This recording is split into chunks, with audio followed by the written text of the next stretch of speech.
Congress MLA Kalyana Lakshmi చెక్కులు ఇస్తుంటే తులం బంగారం ఎక్కడా అని మహిళలు నిలదీస్తున్నారు. ప్రజలే గల్లబట్టి కాంగ్రెస్ నాయకులను నిలదీసే రోజులు దగ్గరికి వచ్చాయి. ఇప్పటి వరకు రుణమాఫీ పూర్తిగా కాలేదు. రైతు భరోసా 2 ఎకరాల వరకు వేశామని అంటున్నారు.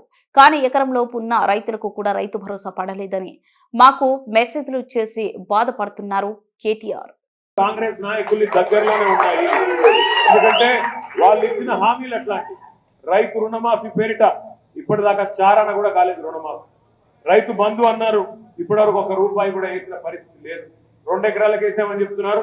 మెసేజ్లు వస్తా ఉన్నాయి మాకు. అన్న నాకున్నది 30 గుంటలే, నాకేమడలేదు, ఎక్కడ 2 ఎకరాలు అని చెప్పి రైతులు మెసేజ్లు పంపిస్తా ఉన్నారు.